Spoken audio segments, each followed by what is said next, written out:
Bonjour tout le monde, content de vous retrouver pour cette émission, du coup, qui sera un petit peu différente de ce que l'on fait d'habitude sur la chaîne, puisqu'on va parler du Layer 2 Base. On va voir comment est-ce qu'on peut l'utiliser, comment est-ce qu'on peut investir finalement, non pas sur le token Base, puisqu'il n'existe pas, enfin en tout cas, il n'y a pas de token mère de cette blockchain en elle-même, hein, voilà. Mais par contre, il y a tout un écosystème derrière, avec différents protocoles, et certains protocoles qui ont été lancés uniquement sur Base, et sur lesquels peut-être vous pouvez profiter peut-être d'un engouement qui pourrait se produire, qui a déjà bien commencé, mais qui pourrait bien sûr continuer. Alors je vais diviser cette émission en 3 parties.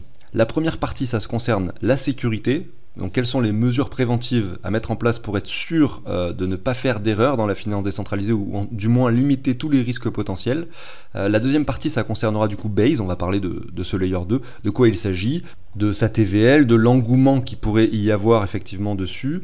Et puis on continuera avec les protocoles, donc dans cette deuxième partie également on verra les différents protocoles qui sont construits uniquement sur ce Layer 2, il y en a certains qui ont simplement ajouté, qui existaient déjà avant, qui ont ajouté ce Layer 2, cette blockchain à leur protocole, et d'autres protocoles qui ont été créés pour l'occasion et qui d'ailleurs sont dans le top du classement, donc ça va être très intéressant de voir comment est-ce qu'on peut profiter de tout ça. Et puis on finira sur la troisième partie qui sera forcément la plus longue, ça sera le tutoriel où on va justement ensemble aller mettre une centaine de dollars sur un des protocoles. Il s'agit de Alien Base, il est classé 5e, 15 millions en termes de TVL. J'ai choisi lui plutôt qu'un autre, je vous expliquerai pourquoi. Le risque est bien présent, hein, c'est pas parce que je vais investir dessus que forcément ça va exploser, que ça va fonctionner. Peut-être que je perdrai de l'argent avec cette opération, mais j'ai très envie de le tenter avec une somme qui n'est pas extraordinaire pour ma part.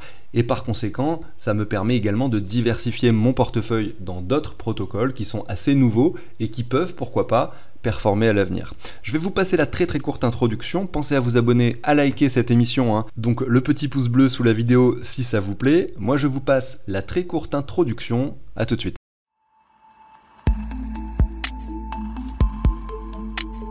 On est parti et je commence avec les mesures préventives à mettre en place avant d'investir. La première chose à faire, évidemment, c'est de créer un MetaMask consacré justement à ce genre d'opération.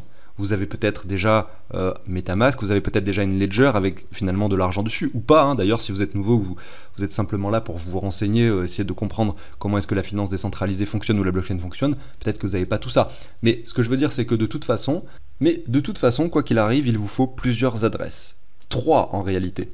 Le premier, par exemple, ça peut être une Ledger ou un cold wallet, c'est-à-dire une clé ou bien un endroit où vous allez stocker des crypto-monnaies pour du long terme, et avec cette adresse publique, ce portefeuille que vous avez, vous allez interagir avec aucun protocole. Juste, vous mettez de l'argent dessus et vous envoyez de l'argent sur d'autres adresses, c'est tout. Ça ne sert qu'à ça, c'est pour le stockage long terme, c'est l'endroit où vous allez avoir le plus d'argent, voilà, où vous allez stocker le plus de valeur. Ensuite, vous avez une autre adresse. La seconde, vous allez l'utiliser par exemple avec une somme d'argent assez moyenne qui va vous permettre d'effectuer quand même pas mal de transactions, de pouvoir finalement transformer votre portefeuille avec plus de Bitcoin, plus d'Ether facilement, parce que l'argent disponible, utilisable un peu au quotidien, mais avec ça, vous allez utiliser que les protocoles en lesquels vous avez confiance.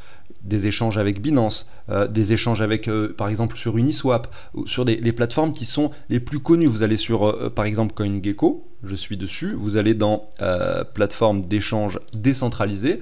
Voilà, vous avez le top des plateformes, notamment Uniswap, Curve, PancakeSwap.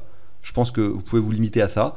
Et là-dessus, vous pouvez déjà faire énormément de choses avec la Binance Smart Chain et le réseau d'Ether. Tout simplement, également Arbitrum, vous voyez, qui est déjà deuxième dans le classement. C'est énorme. Voilà, donc ça c'est la deuxième adresse. Et la troisième, avec la troisième adresse que vous avez, vous allez mettre évidemment très peu d'argent dessus. On va dire inférieur à 3% de votre portefeuille. Et avec cette adresse-là, vous allez effectuer les actions qui vous semblent un peu plus risquées. Pour les nouvelles blockchains, les nouveaux protocoles, les choses qui ne sont pas encore très connues, les choses qui finalement vous semblent assez risquées, assez dangereux, dans lesquelles vous n'avez pas forcément envie de prendre de risques. Et bon, c'est ce que je vais faire moi en l'occurrence pour Base. Autant le faire avec justement, vu que je vais mettre 100 $ dessus, que c'est pas une très grosse somme, avec ce portefeuille, cette troisième adresse que j'avais créée pour ce cas de figure. Voilà comment je vois les choses et voilà comment vous pouvez sécuriser un peu votre argent de façon générale. Alors pour récapituler, vous avez 3 adresses. La première, c'est la Ledger, donc la clé, une sorte de clé USB que vous branchez à votre PC, qui est ultra sécurisée, que vous pouvez acheter sur Internet, et qui permet de stocker une grosse valeur, une grosse somme d'argent crypto, tout simplement, de façon très sécurisée. Ensuite, vous avez 2 autres portefeuilles, et les 2 autres, c'est sur MetaMask. Enfin, moi, personnellement, j'utilise MetaMask. Pareil pour la Ledger, il y a d'autres cold wallets qui existent. Voilà, je vous donne un peu, moi, ce que j'utilise. Donc, pour en finir avec la sécurité, il y a un autre élément très important que j'applique à chaque fois, c'est simplement d'aller cliquer sur les liens, mais uniquement depuis les sites en lesquels j'ai confiance. Du coup, ça veut dire que, par exemple, si je veux aller sur Uniswap, donc je vais ici donc sur CoinGecko, plateforme d'échange, décentralisée, tout simplement ici je tombe sur cette page, et là vous avez Uniswap. Vous cliquez par exemple sur Uniswap ici, et vous allez ensuite sur commencer à négocier, et bim, vous tombez sur l'application d'Uniswap. Parce que vu que par exemple je ne connais pas par cœur du coup l'URL de Uniswap, par contre je connais par cœur celui de CoinGecko, c'est facile, c'est coingecko.com, et bien ça me permet de prendre moins de risques. Évidemment pour Uniswap, moi je fais pas de cette façon, j'utilise assez régulièrement, je l'ai dans mes favoris, etc. Mais voilà, c'est pour vous donner une idée de comment faire. Il faut toujours trouver les liens depuis des sites en lesquels vous avez confiance. Par exemple pour Base, donc je ne l'ai pas trouvé sur CoinGecko, je ne l'ai pas trouvé sur Defilama, le lien. Donc du coup je suis allé sur le site de Coinbase pour pouvoir le trouver. Je sais que Coinbase c'est coinbase.com. Vous allez ici dans développeur et vous avez le lien qui vous amène sur Base, donc le layer 2 finalement qui a été développé par Coinbase en fait. C'est pour ça que j'ai eu l'idée d'aller sur Coinbase évidemment. Donc ça me permet d'enchaîner maintenant sur la deuxième partie qui concerne cette blockchain, qui est donc un layer 2 de la blockchain Ethereum, construite grâce aux outils de Optimism, et qui aujourd'hui a une TVL de 185 millions de dollars. Ça veut dire que cette blockchain qui a été lancée en août, donc avec un testnet qui avait été lancé je crois en février, mais je n'étais même pas au courant, moi personnellement je ne peux pas suivre tout ce qui se passe, je m'en suis rendu compte que lors de la sortie du mainnet, qu'en fait que Coinbase ait lancé un layer 2, donc ça a été lancé en août, et l'engouement a été assez rapide. Vous voyez qu'au début on a eu un petit pic ici, avant ensuite d'avoir une sorte de pic d'euphorie, avant un petit retracement pour revenir vers les 10 millions de TVL, et depuis c'est progressif, on monte lentement mais sûrement. Je pense que effectivement toutes les personnes qui trade uniquement sur Coinbase et qui n'ont jamais fait les démarches nécessaires pour aller finalement dans la finance décentralisée, parce que ils ont peur effectivement de ce que ça peut donner, ils ont peur de perdre leur argent, d'aller dans des protocoles qu'ils ne maîtrisent pas, etc. Et bien s'ils font confiance en Coinbase, peut-être qu'ils peuvent faire confiance en Base, et finalement c'est pour ça que je me dis qu'en fait ce protocole, cette blockchain layer 2 pourrait pourquoi pas subir un engouement assez important.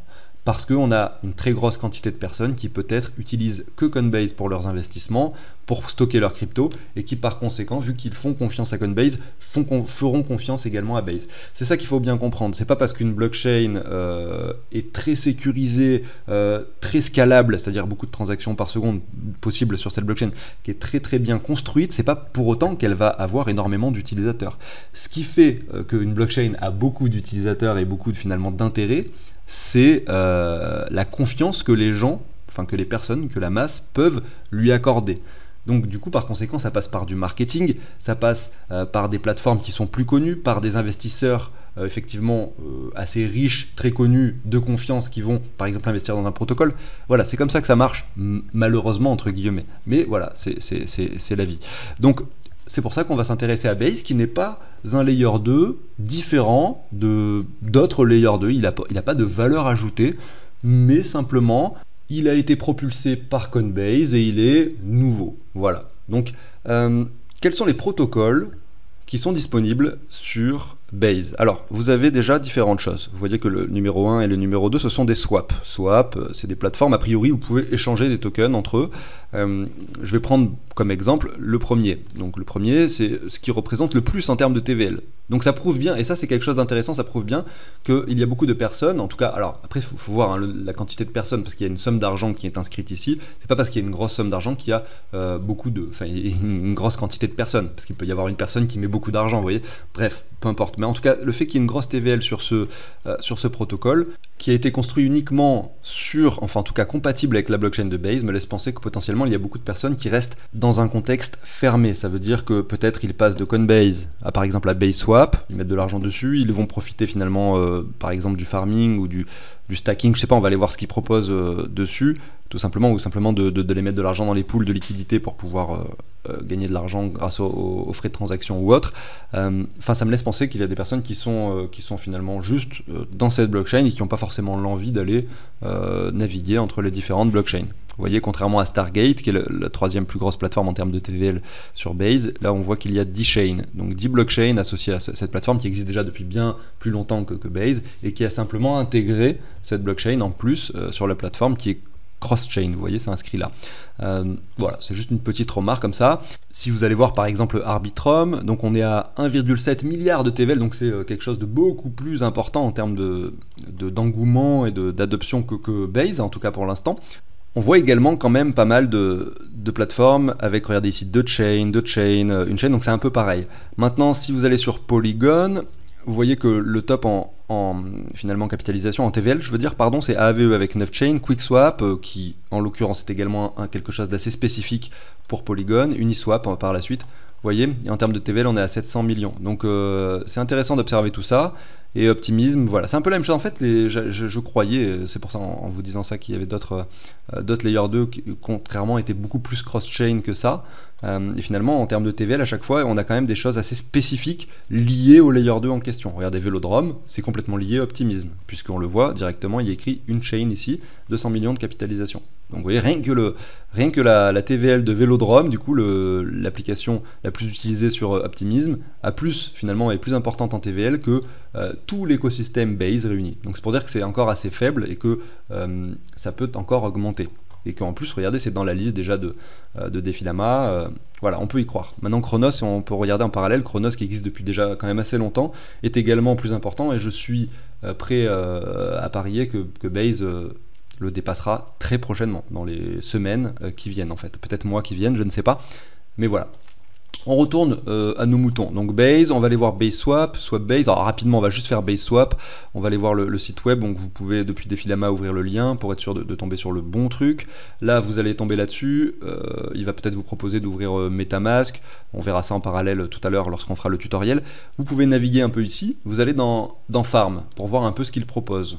Donc il faut connecter son wallet pour que ça fonctionne. Vous voyez que par exemple, donc ils ont leur token BSSwap. Si vous mettez dans un pool du BSSwap et de l'Ether, vous avez un rendement de 600% annuel, ce qui est énorme évidemment, et que donc forcément ça veut dire que a priori le token est quand même relativement inflationnaire, qu'il devrait perdre en valeur. Donc on va dire que c'est un coup à jouer éventuellement. Si beaucoup de personnes rejoignent le protocole et achètent du BSSwap, peut-être que en fait ça va être très rentable pour vous d'avoir ce rendement avec un token qui peut-être ne chute pas trop. Donc la stratégie est plutôt d'aller voir le graphique de ce token, voir s'il a déjà beaucoup chuté, voir si au contraire il est en train de monter, essayer d'acheter au bon moment pour profiter ensuite de ce rendement, etc. Donc on va pas le faire sur cette plateforme, mais vous voyez un peu le principe. Ça me fait penser énormément à SushiSwap lors de son lancement en septembre 2020. Où c'était la première fois qu'on avait un protocole comme ça avec des rendements énormes. On se disait que c'était n'importe quoi, que ce protocole n'allait pas durer, que ça ne pouvait pas tenir, hein, ça ne pouvait pas être tenable d'avoir des rendements aussi importants. Et en fait, le token, du coup je vais vous montrer rapidement, c'était le token Sushi qui était hyper inflationnaire, a explosé. Donc en fait il y a des gens qui se sont fait, pour rester des coucougnettes en or, voilà, pour rester poli, parce que en fait le token avait explosé pendant cette période. Enfin en tout cas ceux qui sont arrivés de façon assez précoce. Alors je suis pas sur le bon, je vais marquer Sushi USDT. Ceux qui sont arrivés de façon précoce ont vraiment gagné beaucoup d'argent. Pour les autres, effectivement, une grosse somme d'argent a été perdue. Regardez le token, donc c'était, que je dise pas bêtise, regardez, novembre 2020, donc c'était un mois après le lancement de la plateforme. Le token est quand même passé ici de 1 dollar à 23 $. Donc ça veut dire que même si le token était hyper inflationnaire, il a pris énormément en valeur. Parce que l'engouement de plus en plus de personnes allaient acheter du sushi pour profiter des rendements élevés. Derrière, le token a chuté énormément pour aujourd'hui revenir sur les 58 centimes. Alors oui, on est sur un prix plus faible qu'à l'époque. Mais maintenant, les rendements ne sont plus du tout pareils. La plateforme a pu, grâce à ce système incentive, c'est-à-dire de motivation, qui motivait les gens à aller acheter du sushi et aller sur cette plateforme, mettre de l'argent dessus, a pu acquérir un très grand nombre d'utilisateurs. Maintenant, elle s'impose sur le marché, clairement, et le token est encore disponible. Les rendements sont beaucoup moins importants, mais ils n'ont plus besoin en fait de proposer des rendements aussi importants, parce qu'ils ont déjà leur base de clients déjà très important. Donc avec une quantité de personnes qui utilisent SushiSwap de façon extraordinaire. À l'époque même, ça avait fait un peu polémique, parce que SushiSwap était passé devant Uniswap en termes de volume, ce qui était incroyable, avait même d'une certaine façon volé la majorité de la liquidité présente sur Uniswap, parce qu'on pouvait... bon bref, je ne vais pas rentrer dans les détails, c'est très compliqué, mais grosso modo c'était un truc incroyable. On n'avait même pas imaginé, moi j'avais pas imaginé une seconde, que SushiSwap pouvait être un truc qui allait durer dans le temps, et pourtant c'est le cas.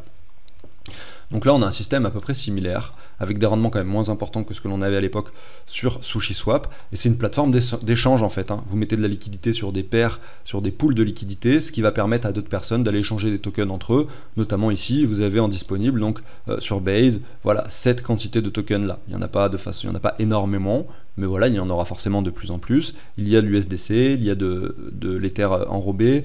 Vous avez ensuite probablement le token en question de Base, BSX, voilà, c'est celui-ci, le DAI, voilà. Alors nous, on va s'intéresser au protocole Alien Base, parce qu'il est 5e en classement. On se dit que potentiellement, il pourrait augmenter. On a 15 millions en termes de TVL, et moi, voilà, je vais miser plutôt là-dessus, parce qu'il y a des rendements plus importants. Je me dis que je pourrais plus rapidement rentabiliser mes 100 $. L'objectif, mon plan, c'est ça, c'est de mettre 100 $, d'essayer de les rentabiliser. Peut-être que ça prendra une semaine, 2 semaines, 3 semaines, peut-être un mois, peut-être que je le rentabiliserai jamais si je rate mon coup, mais en tout cas dès que je l'ai rentabilisé, je récupère mes 100 $ et je continue à utiliser la plateforme, et au cas où, s'il y a un engouement, finalement je profite tout en ayant récupéré ma mise de départ. Alors je vous montre ce protocole, le site associé c'est celui-là, je suis connecté, alors non je ne suis pas connecté, vous pouvez connecter votre wallet MetaMask, comme je le disais tout à l'heure, vous utilisez bien évidemment l'adresse, une adresse où vous avez forcément pas beaucoup d'argent dessus, prenez pas de risque, ça serait dommage, et ensuite une fois que vous êtes là-dessus, vous allez pouvoir simplement aller sur Farm, pour essayer de regarder un peu les rendements qu'il propose. Donc vous voyez que le token de la plateforme s'appelle ALB. Donc ALB propose, vous voyez que avant-hier c'était 2200. Donc les rendements changent énormément au cours du temps. Je vais profiter ici, moi, simplement en achetant de l'ALB, je vais profiter de 1980% de rendement annuel. Mais ne vous emballez pas, le token ALB chute forcément avec le temps. Il est très inflationnaire du coup, puisqu'il est distribué à chaque fois aux personnes qui vont les déposer sur le protocole. Par contre, si beaucoup de personnes vont également acheter du ALB en parallèle, peut-être que le token, ça va peut-être compenser finalement l'inflation. Soit le token peut stagner, voire augmenter, comme on l'a vu tout à l'heure avec Sushi à l'époque. C'était ce qui s'était passé. Donc il y a une petite calculette ici. Moi, je vais stacker mes ALB pour une journée. On pourrait mettre 30 jours, on peut mettre 7 jours, vous voyez. Vous faites simplement les calculs, on va voir ensuite comment est-ce qu'on va procéder. Je ne sais pas encore ce que je ferai. Je vais mettre 100 $ ici. Et vous avez la possibilité d'indiquer pour combien de temps vous stackez votre argent. Donc si on reste sur une journée, vous voyez, vous pouvez mettre qu'on fait le compound tous les 2 jours, tous les 7 jours, tous les 30 jours. Peu importe, ça va monter la somme. Ça veut dire qu'en fait, le compounding, ça veut dire que toutes les récompenses que vous allez avoir vont être restackées, vont s'ajouter au stack automatiquement. Vous voyez, c'est comme si vous réinvestissez les intérêts. Donc c'est pour ça que moi je ne vais pas le cocher, parce que l'idée c'est d'abord de récupérer mes 100 $, et ensuite peut-être, plus tard, on verra, de faire du compounding. Donc on voit que si on laisse son argent 7 jours, sans faire de compounding, on a 38 $. En réalité, ça fait 5,46 par jour. Ça veut dire que chaque jour, je suppose que vous pouvez récupérer vos 5 $. Donc l'idéal, vu que le token est hyper inflationnaire et que vous obtenez les récompenses en ALB, c'est chaque jour de récupérer vos ALB et instantanément de les revendre contre des dollars au marché, jusqu'à ce que vous arriviez à 100 pour récupérer votre mise de départ. C'est ça le plan, grosso modo. Si je les laisse 30 jours, vous voyez que c'est censé, entre guillemets, me faire gagner 163 $. Mais ça, c'est en estimant que l'APR reste le même, sachant que ça ne sera pas le cas, il va diminuer au fur et à mesure du temps, et c'est en estimant également que le prix du token reste le même, ce qui également ne sera pas le cas. Probablement qu'il va chuter. Donc ce que vous devez absolument faire avant d'investir, c'est d'aller sur CoinGecko, aller sur le token en question sur lequel vous voulez investir, en l'occurrence ici ALB. Vous copiez le lien, l'adresse, ensuite vous allez sur le site qui s'appelle DexTools, DEXTOOLS. Sur ce site-là, vous collez l'adresse que vous venez de copier et vous avez les différentes paires. Ça, c'est pas sur TradingView. Ça sera uniquement sur DexTools parce que c'est sur la finance décentralisée. En plus, c'est les choses récentes. En fait, DexTools, ça récupère les données intrinsèques directement sur les blockchains. Donc, c'est d'une certaine façon beaucoup plus pratique que TradingView dans certaines circonstances. Donc, par exemple, on va prendre ALB USDC. On va regarder son prix.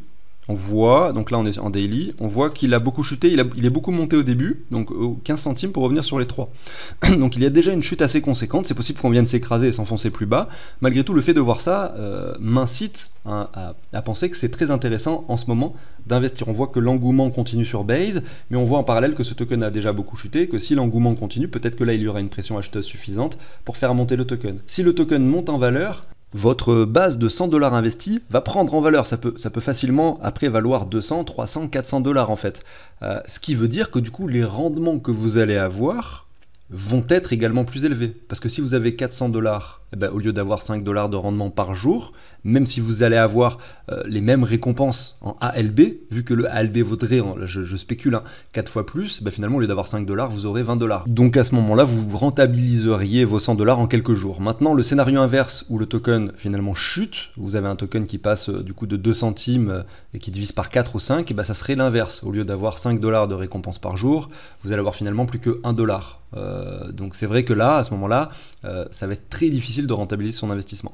Donc il y a plein de stratégies que vous pourriez imaginer, comme par exemple au lieu de mettre 100 $ d'un coup, comme je vais le faire avec vous, vous pourriez procéder par palier. Par exemple, admettons vous avez 100 $ à mettre, vous allez mettre 20 aujourd'hui, vous pourriez mettre 20 dans quelques jours, 20 encore dans quelques jours, et puis si le token continue à descendre, finalement vous allez profiter de cela et vous allez moins perdre. Si par contre le token monte, vous allez moins gagner.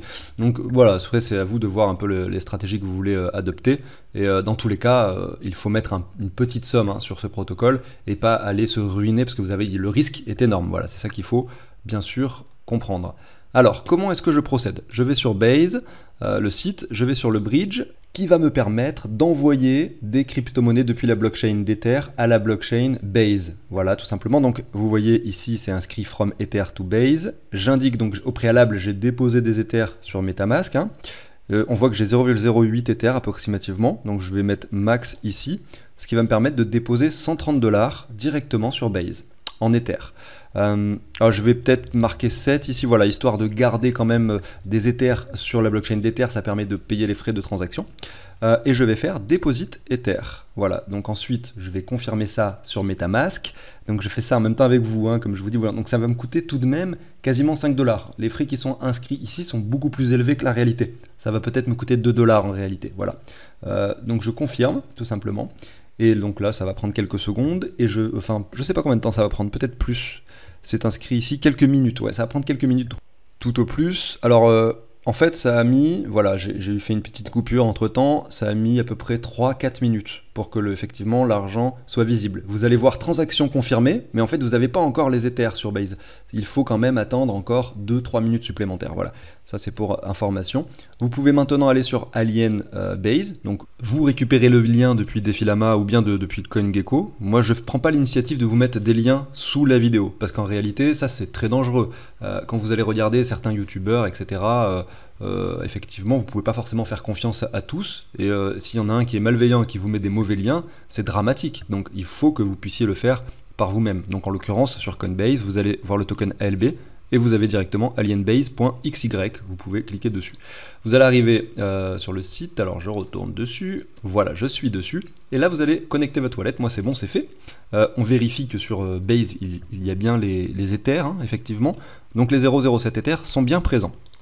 Maintenant, il va me falloir du ALB pour pouvoir les déposer et donc farmer ici directement. Donc je vais dans Swap, là-haut. Donc là, il y a des WETH, c'est pas ce qui va m'intéresser. Moi, j'ai envie d'échanger mes Ethers, parce que des WETH, je n'en ai pas. Ah si, oui, en fait, excusez-moi, je dis des bêtises. Je suis sur la blockchain, du coup, sur le layer 2 Base, et les Ethers que vous avez, en fait, ce sont des Ethers enrobés. Mais peu importe, on s'en fiche, ce n'est qu'un détail. Bref, ils sont bien présents, mes Ethers, ici. Vous voyez, il me propose d'échanger jusqu'à 0,06 Ethers. Je pense qu'il se conserve, on va dire 0,01 exprès pour les fees, garder finalement de la liquidité pour pouvoir payer les frais de transaction. Je vais transformer, en conséquent, mes 0,06 Ethers en 3416 ALB. Vous voyez ? C'est inscrit ici. Vous avez certaines informations en dessous, vous avez le minimum que vous recevrez. Effectivement, il y a une tolérance. Peut-être que vous allez avoir un peu moins que ce qu'ils indiquent. Normalement, vous devriez recevoir ce qu'ils indiquent, voire peut-être même un peu plus. Mais des fois, ça peut arriver que vous receviez moins, parce qu'il y a finalement un slippage, une tolérance de 0,5%. Alors vous pouvez la changer, cette tolérance, Voilà, je vais le faire avec vous, on va mettre 0,1. Peut-être que la transaction pourrait échouer, vous voyez, ça me le dit ici. Parce que plus vous mettez finalement un slippage faible, et plus vous avez de risques que la transaction échoue. Mais vous allez quand même payer des frais, donc c'est un peu chiant. Par conséquent, je vais mettre, allez, je vais le faire manuellement, je vais mettre 0,25. Voilà, on va rester sur un truc moyen. J'ai mon slippage, oula non, oui c'est ça, 0,25, je regarde si j'ai pas fait de bêtises, oui c'est bien ça, 0,25, et là on voit qu'effectivement au minimum je devrais recevoir si la transaction passe 3410 au lieu de 3400, donc c'est cool. Je fais swap ici, donc vous pourriez, vous pouvez effectivement vérifier avec Dextool ou avec OnGecko que vous recevez bien la bonne quantité de tokens, etc. Moi je fais confiance, là je suis certain que finalement c'est la bonne quantité. Je vais swap ici, je transforme mes Ethers en ALB. Ici, ça va m'ouvrir MetaMask comme d'habitude. Vous voyez que les frais sont estimés à moins de 1 $.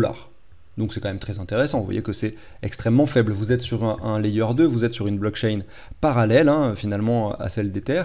Et l'avantage c'est ça, c'est d'avoir des frais extrêmement faibles. Maintenant que vous n'êtes plus sur le réseau d'Ether, tout est beaucoup plus pratique, plus rapide, moins cher, etc., etc. Donc là, vous faites confirmer et vous devriez donc vous devriez recevoir vos tokens ALB sur votre portefeuille MetaMask. Pour pouvoir les visionner, il faut cliquer sur Add ALB to Wallet. Donc vous voyez, je l'ajoute sur MetaMask.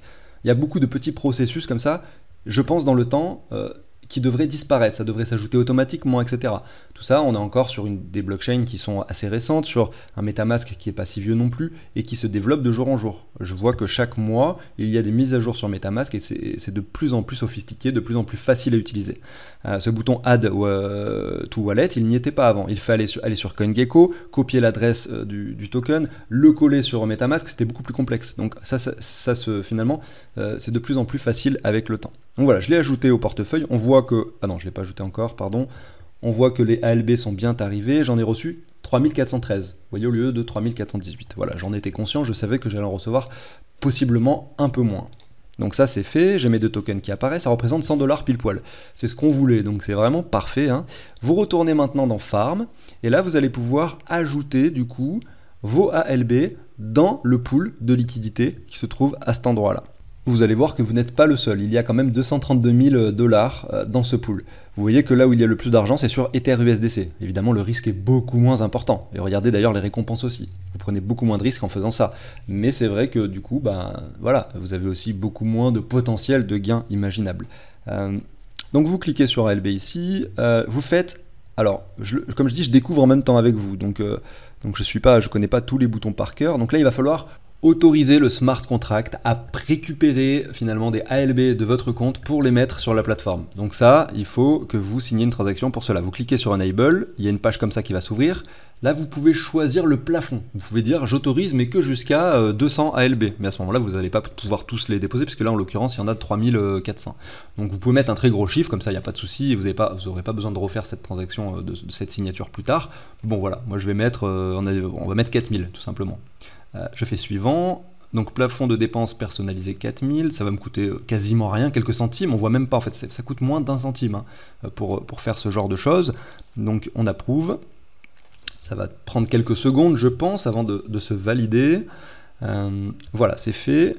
Et donc maintenant, est-ce qu'il faut réactualiser la page? Non, pas besoin. Maintenant, vous allez pouvoir stacker vos ALB. Donc si je clique sur le plus ici, annuel ROI, donc là il nous propose la calculette comme tout à l'heure, on va mettre le maximum, on confirme, tout simplement, et cette fois-ci il va falloir encore de nouveau signer une transaction. Pareil, je pense qu'à l'avenir, dans 1 an, 2 ans, 3 ans, ça on pourra le faire en un seul clic, en une seule vérification biométrique par exemple, vous voyez. MetaMask peut-être sera disponible avec de la biométrie sur le téléphone, sur des ordinateurs également qui peuvent permettre la récupération d'empreintes ou les iris, j'en sais rien, mais imaginez que tout ça puisse se faire finalement au lieu de signer 3, 4, 5 transactions, en un seul clic de vérification de sa propre identité, donc personne ne peut le faire à notre place évidemment, ça sera très sécurisé, très intéressant et très utile d'avoir quelque chose comme ça, de digital, d'immuable. Donc c'est vrai que la blockchain, je pense, est une technologie d'avenir, aparté terminé. Donc il faut confirmer ici la transaction sur MetaMask. Je stake les tokens. Voilà. Donc là c'est bon. On voit que j'ai bloqué mes 98 $, puisque évidemment tout à l'heure c'était 100 $, maintenant c'est 98. Pourquoi ? parce que le ALB varie dans le temps, la valeur du ALB, donc évidemment ça change beaucoup, et c'est très très volatile, donc ça peut très vite descendre à 50 $ comme ça peut monter à 200. Il faut être conscient du risque quand même pris. Il ne faut pas acheter de ALB sans le déposer sur l'onglet farming, parce que vu qu'il est inflationnaire, vous risquez grandement de perdre beaucoup d'argent. Il faut absolument profiter des récompenses qu'on vous distribuera comme de cette façon sur ALB. Voilà. Donc maintenant que c'est fait, on peut voir que chaque seconde, chaque 10 secondes, là ça va s'actualiser, vous allez voir les récompenses qui vous sont données en temps réel, hein, en ALB. Donc moi je vais revenir demain, donc vous avez deux boutons, soit Compound, donc Compound ça va prendre les ALB de gauche ici, j'ai essayé de les sélectionner, pour les mettre à droite, vous voyez, ça va les rajouter dans le stake. Ou alors vous pouvez cliquer sur Harvest, donc récolter, vous récupérez vos récompenses, ça retourne donc ça, sur le portefeuille MetaMask, vous allez le voir disponible ici. Effectivement vous avez 0 maintenant que vous l'avez, en fait vous avez prêté vos tokens à la plateforme, hein. Donc effectivement c'est ça que vous avez fait en signant la transaction, donc ils ne sont plus chez vous. Mais vous pouvez à tout moment, en cliquant sur le moins ici je pense, voilà, récupérer et unstake, donc récupérer vos tokens que vous leur avez prêtés. Donc ça c'est intéressant de savoir qu'il ne s'est pas bloqué, hein, l'argent peut être récupéré à tout moment. Donc vous allez avoir vos récompenses, tous les jours vous pouvez les récolter ou les remettre dans le protocole. Moi je conseille évidemment de les récolter au fur et à mesure, surtout si le token est en train de monter, de prendre en valeur, hein, pour pouvoir par la suite chaque jour aller dans Swap, revendre du coup ces ALB contre des Ethers, ou alors des USDC, ce que vous voulez, et à ce moment-là, récupérez vos 100 $ de base, et quand vous avez récupéré ça, peut-être du coup continuer sereinement sur le protocole, en sachant que ça ne vous a rien coûté. Ça c'est vraiment dans le cas idéal, si tout se passe bien. Voilà, donc si ça vous a plu cette émission, n'hésitez pas à vous abonner, à liker. Moi je vous souhaite en parallèle une excellente journée, je vous dis à demain pour un contenu plus habituel, à savoir des analyses techniques. À très bientôt, ciao tout le monde.